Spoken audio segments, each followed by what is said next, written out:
Assalamualaikum warahmatullahi wabarakatuh. My name is Muhammad Shahril bin Mat Fadil and I'm from class 6X BME2.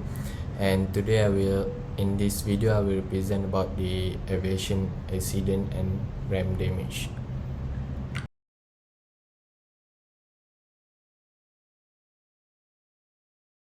For the first thing is introduction. What is RAM damage?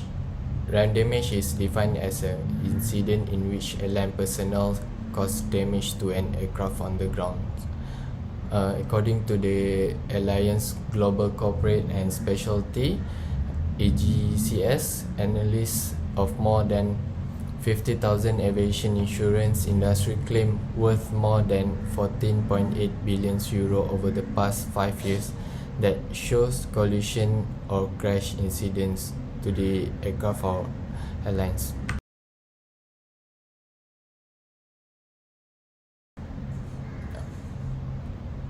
So in this part, this is according to the International Air Transport Association IATA released data in the final quarter of 2019.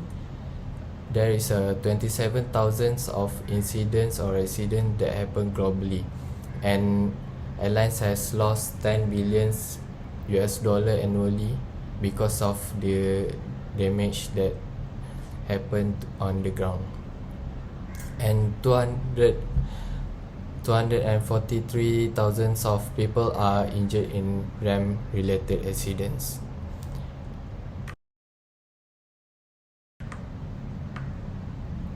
Okay, for this chapter is factor of incident RAM damage. First is environmental condition of the surrounding environment, such as darkness, sunshine, dawn or dust, rain, fog, snow and others that can cause a incident to the aircraft personnel or on the aircraft itself. The second is aircraft state. The second factor is the state of the aircraft, which can be complicated by accidents such as the aircraft was parked but the brakes or choke malfunctioned or an error was made. Other example is while the aircraft was being pushed back or taxiing, the brake is set. The third is RAM vehicles. So many types of ground equipment operate in the area of the airplane on the ground, particularly during gate turnarounds.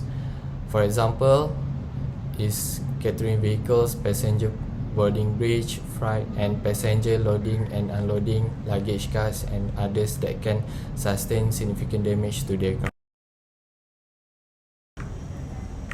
For the last chapter of this video is how to prevent incident and RAM damage. First is reducing ground support equipment GSE operational incidents. A study from IATA in 2016 found that GSE operation caused 47% of all aircraft ground damage, leading to a radical rethink in many quarters on how to deliver better ground handling solutions.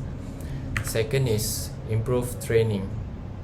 Modernizing ground handling personnel training programs is a priority for all airports, since despite the trend of increasing automation in the aviation sector, human operators are still required to make ground operation as smooth and as safe possible.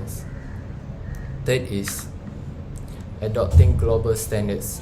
IATA has been advocating for the global implementation of its safety principles and regulatory frameworks, including as the IATA Ground Operational Manual and the IATA Safety Audit for Ground Operation.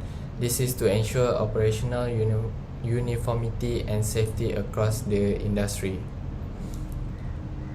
For the fourth is increasing innovation from manufacturers, including more advanced sensors and auto-navigating system in their ground support equipment, to more holistic digitalization of the entire aircraft turnaround process and implementation of more advanced safety management system SMS.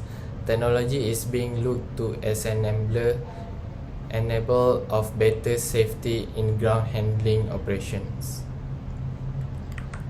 For the Final one is improving airport designs. Alongside the improvement to GAC and staff training, airports are also looking to improve the design of their infrastructure and critical system to better account for ground handling operational needs.